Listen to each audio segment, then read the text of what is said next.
वाला नहीं। सारा का सारा संसार का सारा बोझ धरा का धरा रहेगा आपके माथे पर। इसलिए गुरु महाराज कहते हैं नित प्रति सत्संग कर ले प्यारा, तेरा काल सरे सारा।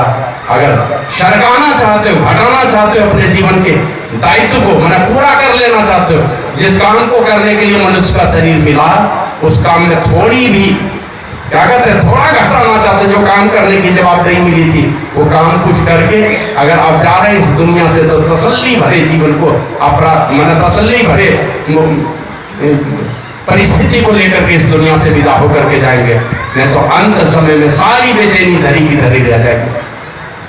ये सबौर में एक आदमी ने बहुत बड़ा बागान लगाया, 400-500 आम का पेड़ लगाया।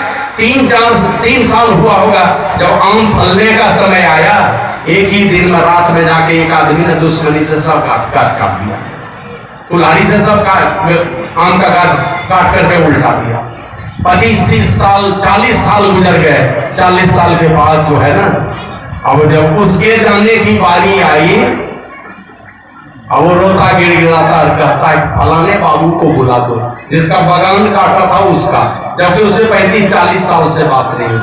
अब उसी का नाम मरने का समय ले रहा है, उसको बुला दो। अब उसको बुलाया कि भाई ये तो आपस में बातचीत भी नहीं होती।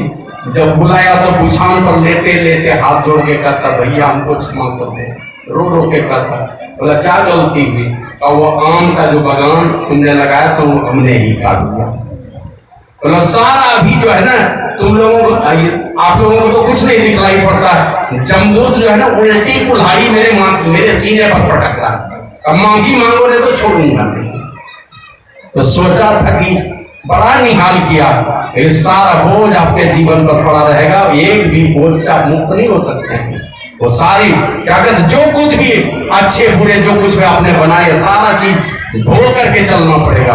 वो कटने वाला, छटने वाला, बटने वाला नहीं है, पूरा का पूरा भरा रहे। इस दुनिया से जाने के समय में आप आए थे, आया है संतवाणी में, इस दुनिया से चले। बाबा कबीर कहते, कहे कबीर अंत की बारी हाथ झाड़ी, जो चला जुआरी, कहीं अंतिम बाजी हार नहीं जाओ। इसी के लिए महापुरुष चेतावनी देते हैं, ले जाकर के लसंग लगा लो, आदत डाल लो महापुरुषों के संग में बैठने की, जो सदैव हर परिस्थिति में, जैसे पुरोहित आपके यहाँ आ जाए, मत खिलाइए उसको, क्या होगा? खिलाइए मत, कितना हो दक्षिणा दे दीजिएगा, नहीं खिलाइएगा तो वो साफ दे करके ही जाएगा। मतलब बढ़िया भोजन कराएंगे तो पुरोहित खुश होगा, लेकिन साधु संत कुछ मत खिलाइए, आपकी उन्नति से गदगद होता। हमेशा प्रार्थना उनकी यही होती है, सारी प्रजा देखते हैं हमारे यहाँ, सर्वे भवन्तु सुखिनः सर्वे सन्तु निरामया सर्वे भद्राणि पश्यन्तु मां कश्चित् दुःख भाग् भवेत्। इनका विचार है, ऋषि मुनियों के विचार है, सारी दुनिया में सारे लोग निरोगी रहे, सब क्या कहते हैं दुख से मुक्त रहे, सब सुख से रहे। और दूसरे जगह जाइए तो बस खाली हम ही सुखी रहे और बाकी सारे के सारे लोग दुख में पड़े रहे, नहीं तो इस धरती पर से सब उठ जाए, खाली मेरा राज चलता है। श्री सद्गुरु महाराज की जय। तो गुरु महाराज कहते हैं नित्य प्रति सत्संग कर ले प्यार। नित्य माने प्रत्येक दिन भी होता है, लेकिन नित्य का माने लगातार होता है, क्रमबद्धता से, नियम में बांध बांध करके। वो क्या कहते हैं, जिसको अटूट भक्ति कहते हैं, हिलडोल वाला नहीं कि एक दिन कर लिया फिर छोड़ दिया भाड़े पर। तो नित्य प्रति सत्संग कर ले प्यारा, तेरा कार सरे सारा। तेरे जो काम है विश्लेषण में बहुत लंबा समय ना लेकर के सीधी सीधी बात जो आप समझ सके, आपके धीरे धीरे जिस काम को करने के लिए इस दुनिया में हम आए थे, वो काम धीरे धीरे घटता जाएगा। अगर हमें 100,000 किलोमीटर की यात्रा तय करनी है, 100 किलोमीटर ही तय किया हमने, 900 किलोमीटर ही तो बचे हैं, तो थोड़ा काम घटता जाएगा। और सत्संग नहीं किया, साधु पुरुषों की संगति नहीं की, शास्त्रों का चिंतन नहीं किया, और शास्त्र के चिंतन और साधु संतों के विचारों में ताल मेल मिला करके अगर आंतरिक साधन नहीं किया, अपनी मर्जी का साधन बताने वाले बहुत सारे संत होंगे, अपनी मर्जी से कुछ बता देंगे। कोई नाम जप करने के लिए बता देंगे, जिस नाम को जप कर आज तक कोई सिद्ध नहीं हुआ वो सारा नाम दे देंगे, जिस नाम को जप के आज तक किसी की मुक्ति नहीं मिली। तो तालमेल होना चाहिए महापुरुषों के विचारों में, शास्त्रों के विचारों में। गुरु महाराज ने लिखा, शांति स्थिरता व निश्चलता को कहते हैं। शांति को जो प्राप्त कर लेते हैं संत कहलाते हैं, और संतों के मत व धर्म को संत मत कहते हैं। शांति प्राप्त करने का प्रेरण मनुष्यों के हृदय में स्वाभाविक है।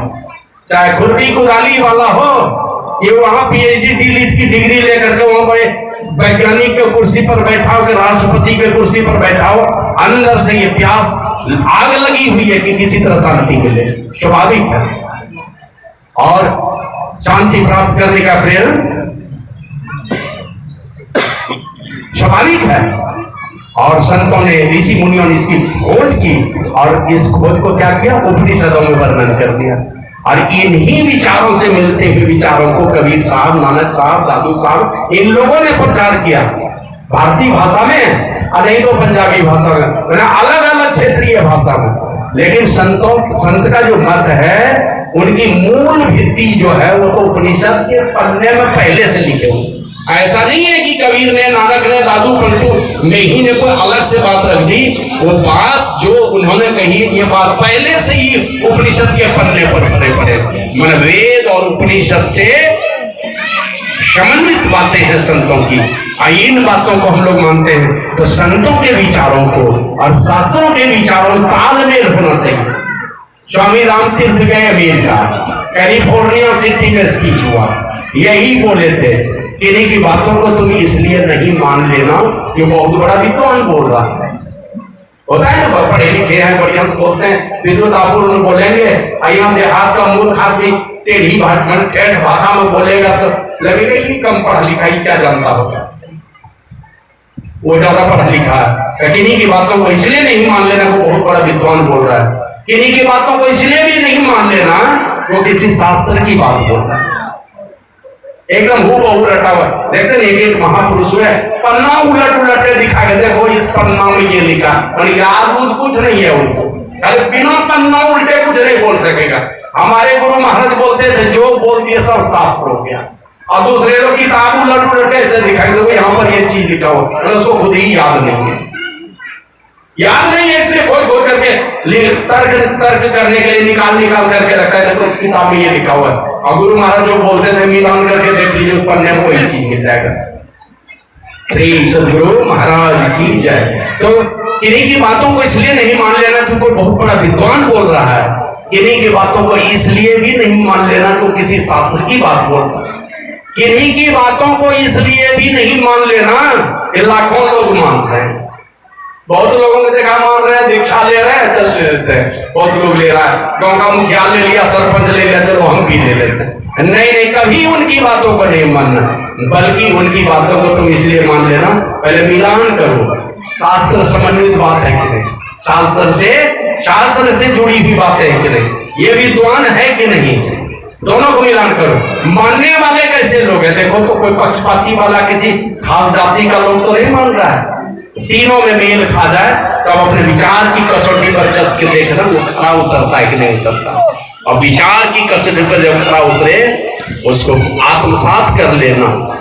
हमारे गुरु महाराज कहते हैं, सज्जन सेवन करत नित्य सत्संगति करना, वचन अमियत ध्यान श्रवण करी चित्त में धरना, मनन करत नहीं बोध होए तो पुनि समझी जाए, अरे हारे में ही समझ ही बोध जो होई रहनी तासम करी ली जाए। अगर ठीक ठीक बात समझ में आ रही है कि कोई विद्वान बोल रहा है, ये बात शास्त्र में भी लिखी हुई है और बहुत सारे पढ़े लिखे लोग भी इन सारी बातों को अपना रहे हैं इसका, और तब अपने विचार की कसौटी पर कस के देखिए, अगर वो खरा उतरे तो उसको मानना है, लेकिन खरा उतरेगा तब जब आप उसको अपने जीवन में उतार करके थोड़ा थोड़ा अभ्यास करके देखेंगे।